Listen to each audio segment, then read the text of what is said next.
Mahendra Singh Dhoni, MS Dhoni की अगुवाई वाली चेन्नई की टीम ने इस आईपीएल सीजन में निराशाजनक प्रदर्शन किया है। टीम ने अब तक खेले गए 9 मैचों में से सिर्फ 2 में जीत हासिल की है और अंक तालिका में सबसे निचले पायदान पर है। एक समय चेन्नई का गढ़ माने जाने वाले उनके घरेलू मैदान पर भी टीम को लगातार हार का सामना करना पड़ा है। ऐसे में क्रिकेट प्रेमियों के मन में ये सवाल उठना लाजमी है कि क्या चेन्नई सुपर किंग्स सीएसके अब भी प्लेऑफ में जगह बना पाएगी। आंकड़ों के आधार पर इस सवाल का जवाब देने की कोशिश करते हैं। आईपीएल 2025 की शुरुआत में जब चेन्नई सुपर किंग्स की कप्तानी में बदलाव हुआ और ऋतुराज गायकवाड़ की जगह एमएस धोनी ने फिर से कमान संभाली, तो उम्मीद की जा रही थी कि टीम की किस्मत बदलेगी। हालांकि परिस्थितियां और भी मुश्किल होती चली गईं। वर्तमान में चेन्नई सुपर किंग्स ने 9 मैच खेले हैं, जिनमें उन्हें 7 में हार का सामना करना पड़ा है और वे सिर्फ 2 मुकाबले जीत पाए हैं। 4 अंकों के साथ वे अंक तालिका में अंतिम स्थान पर हैं और उनका नेट रन रेट भी काफी खराब है।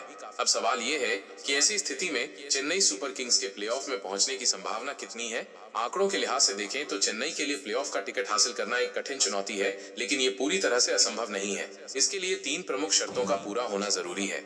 सबसे पहली और सबसे महत्वपूर्ण शर्त यह है कि चेन्नई सुपर किंग्स को अपने बाकी बचे सभी 5 मैच जीतने होंगे। यदि वे ऐसा कर पाते हैं तो वे अधिकतम 14 अंकों तक पहुंच सकते हैं। वर्तमान अंक तालिका को देखते हुए 14 अंक प्लेऑफ में जगह बनाने के लिए एक संभावित कट ऑफ हो सकता है, लेकिन इसकी कोई गारंटी नहीं है। दूसरी महत्वपूर्ण बात यह है कि सिर्फ सभी मैच जीतने से ही काम नहीं चलेगा। चेन्नई सुपर किंग्स को अपने नेट रन रेट में भी सब्सटैंशियल सुधार करना होगा। 7 मैचों में हार के कारण उनका नेट रन रेट काफी नीचे चला गया है। आने वाले मैचों में बड़ी जीत हासिल करके ही वे इसे बेहतर कर सकते हैं। यदि अन्य टीमें भी अच्छा प्रदर्शन करती हैं, तो कम नेट रन रेट उनके लिए एक बड़ी बाधा बन सकता है। तीसरी और सबसे महत्वपूर्ण शर्त यह है कि चेन्नई सुपर किंग्स को यह प्रार्थना करनी होगी कि अन्य टीमें भी अपने बाकी बचे मैचों में अच्छा प्रदर्शन न करें।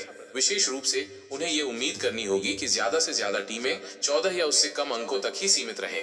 यदि कई टीमें 16 या उससे अधिक अंक हासिल करती हैं, तो 14 अंकों के साथ चेन्नई के लिए प्लेऑफ में जगह बनाना लगभग नामुमकिन हो जाएगा। संक्षेप में कहें तो चेन्नई सुपर किंग्स के प्लेऑफ में पहुंचने की राह बहुत मुश्किल है। उन्हें अपने सभी शेष मैच जीतने होंगे, अपने नेट रन रेट में उल्लेखनीय सुधार करना होगा और साथ ही अन्य टीमों के परिणामों पर भी निर्भर रहना होगा। क्रिकेट अनिश्चितताओं का खेल है और कब क्या हो जाए कोई नहीं जानता। चेन्नई के प्रशंसक उम्मीद कर रहे होंगे कि उनकी टीम चमत्कार करे और प्लेऑफ में अपनी जगह बनाए, लेकिन आंकड़ों की माने तो ये एक बेहद कठिन कार्य है।